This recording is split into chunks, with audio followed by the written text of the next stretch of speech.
ఓం నమ శివాయ.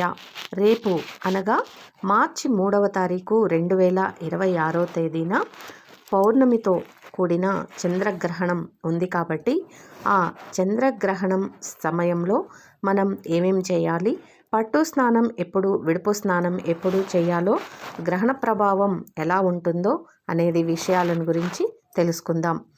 ఫాల్గుణ మాసం పౌర్ణమి రోజు మార్చి 3వ తేదీ మంగళవారం. ఈ ఏడాదిలో తొలి చంద్రగ్రహణం. విశ్వావసు నామ సంవత్సరంలో చివరి గ్రహణం ఏర్పడనుంది. ఇది కేతుగ్రస్త చంద్రగ్రహణం. సంపూర్ణ చంద్రగ్రహణం ఏర్పడబోతుంది. భారతదేశంలో పాక్షికంగా, అంటే చివరి 27 నిమిషాలు మాత్రమే కనపడుతుంది. చంద్రగ్రహణ ప్రభావం తీవ్రంగా ఉండే సమయం మధ్య సమయం. పట్టు విడుపుల సమయాల గురించి వివరంగా తెలుసుకుందాం. కేతుగ్రస్త చంద్రగ్రహణం సింహరాశిలో పూర్వ ఫల్గుని నక్షత్రంలో సంభవిస్తుందని పండితులు చెబుతున్నారు. ఫాల్గుణ మాసం శుక్లపక్ష పౌర్ణమి రోజున మార్చి 3న సంపూర్ణ చంద్రగ్రహణం సంభవిస్తుంది. ఈ గ్రహణం మధ్యాహ్నం 3:21 ప్రారంభమవుతుంది.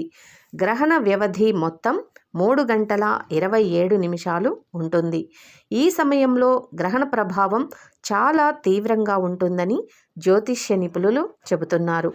గ్రహణ సూతకాలం ప్రారంభమయ్యే సమయం మార్చి 3 ఉదయం 6:22 గ్రహణం మొదలయ్యే సమయం అనగా గ్రహణ స్పర్శకాలం మార్చి 3న మధ్యాహ్నం 3:21 గ్రహణం మధ్యలోకి వెళ్ళే సమయం ప్రారంభం మార్చి 3 సాయంత్రం 5:02 గ్రహణం ప్రభావం తీవ్రతరం కావటం ప్రారంభమిస్తుంది.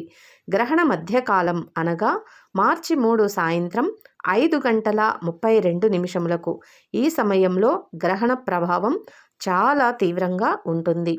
గ్రహణం పూర్తిగా పట్టే సమయం మార్చి 3 సాయంత్రం 5:48 ఇప్పటి వరకు గ్రహణ ప్రభావం అధికంగా ఉంటుంది. గ్రహణం విడవటం ప్రారంభించే సమయం మార్చి 3 సాయంత్రం 6:12 గ్రహణ ప్రభావం తగ్గటం ప్రారంభమవుతుంది. గ్రహణం పూర్తిగా ముగిసే సమయం మార్చి 3 సాయంత్రం 6:48 పూర్తిగా గ్రహణ ప్రభావం తగ్గుతుంది. భారతదేశంలో కనపడే సమయం సాయంత్రం 6:20 నుండి సుమారు 27 నిమిషములు. జపాలు అనుష్ఠానం చేసేవారు గ్రహణం స్పర్శకాలానికి ముందే స్నానం చేసి ఆ సమయానికి ప్రారంభించాలి. తరువాత గ్రహణం పూర్తిగా విడిచేంత వరకు, అంటే మార్చి 3వ తేదీన సాయంత్రం 6:48 వరకు జపం చేసి గ్రహణం విడుపు స్నానం చేసి దేవుడి మందిరాన్ని శుభ్రం చేసుకొని నువ్వుల నూనెతో దీపారాధన చేయాలి. ఆ తరువాత శివాలయాన్ని, నవగ్రహాలను దర్శించుకోవాలని పండితులు చెబుతున్నారు. ఇదండి రేపటి చంద్రగ్రహణం గురించిన విశేషాలు. ఓం నమ శివాయ.